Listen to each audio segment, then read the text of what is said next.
Finland is a Nordic country that is loosely associated with such countries as Sweden, Norway, and Denmark, and yet is very different in many ways from these countries. It has its own unique language, culture, and way of doing things that makes it stand out in the context of Scandinavia, and even more so in Europe. So to understand this unique Finnish perspective, we bring you the 10 things you didn't know about Finland. Sometimes called the Russo-Finnish War, but more popularly known as the Winter War. This war was a truly brutal conflict between the Soviets and the Finns that occurred between the years 1939 and 1940. The Soviets invaded Finland on the 30th of November 1939, and the League of Nations at the time deemed the attack illegal, and as a consequence, the Soviet Union was expelled from the League. But this did nothing to shake the Soviet desire for Finnish territory that the Soviets believed was ultimately theirs. The Finns were seemingly hopelessly outnumbered, as the Soviets possessed more than 3 times as many soldiers as the Finns, 30 times as many aircraft, and 100 times as many tanks. The Red Army, however, had been crippled by Soviet leader Joseph Stalin's Great Purge of 1937, with more than 30,000 of its officers executed or imprisoned, including most of those of higher ranks. The Red Army in 1939 had many inexperienced senior and mid-level officers. Because of these factors, and high morale and courage of the Finnish forces, Finland repelled Soviet attacks for several months, much longer than the Soviets had expected. However, at the end of the day, Finnish patriotism and wherewithal were not enough to fend off the superior numbers of the Soviets, who reorganized themselves and eventually forced the Finns to cede more territory than had originally been demanded by the Soviets, but they did hold out for far longer with inferior forces than many larger armies might have, which is something to remember in the annals of history. The Molotov cocktail is a standard implementation in guerrilla warfare and protest these days, but that was not always the case. Without the Finns, no one would have heard of this fiery beverage of destruction, and that's nothing to sneeze at. The term was coined during the Winter War against the Soviets, and the name itself is a reference to Soviet Foreign Minister Vyacheslav Molotov, who was one of the architects behind the Molotov-Ribbentrop Pact, signed in late August 1939, and it was meant as an insult with real offensive potential, both figuratively and literally. The Molotov cocktail was effectively a petrol bomb, perfected and mastered by the Finns. The fuel for the Molotov cocktail was refined to a slightly sticky mixture of gasoline, kerosene tar, and potassium chlorate. Further refinements included the attachment of windproof matches or a phial of chemicals that would ignite on breakage, thereby removing the need to pre-ignite the bottle, and leaving the bottle about 1/3 empty was found to make breaking more likely.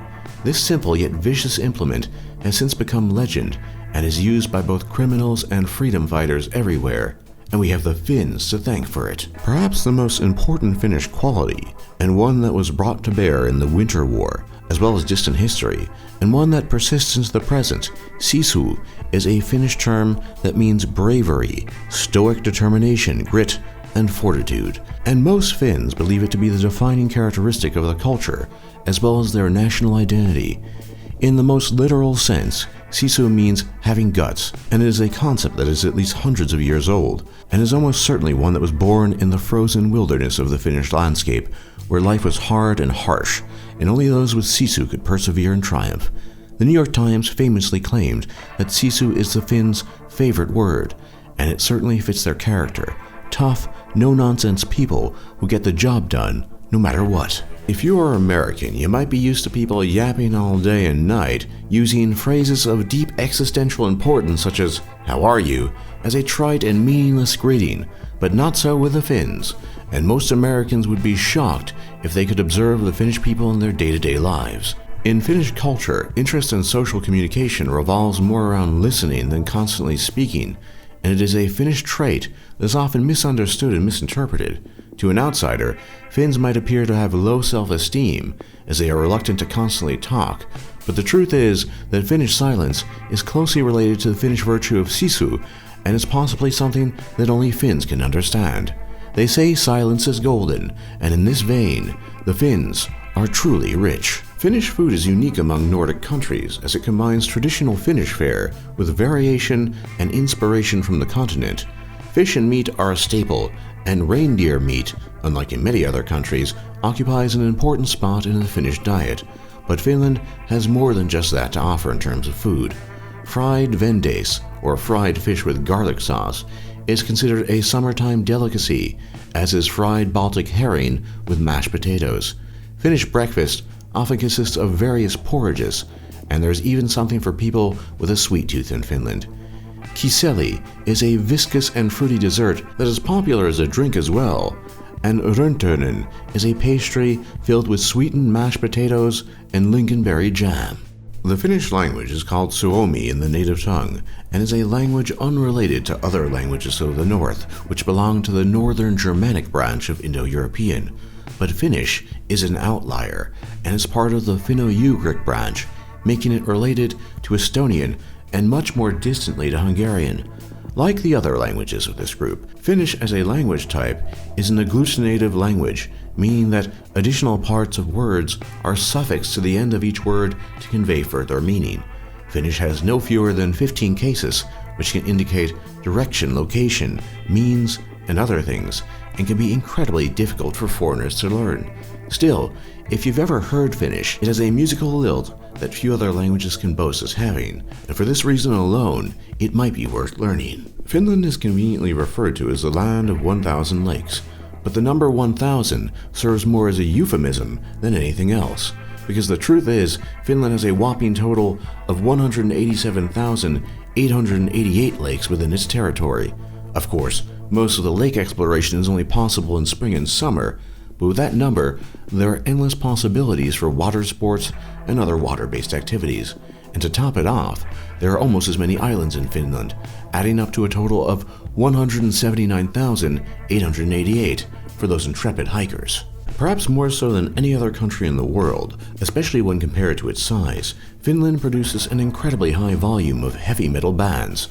Some of these bands include, but are not limited to, Children of Bodom, Nightwish, Amorphis, Apocalyptica, Korpiklani, and more.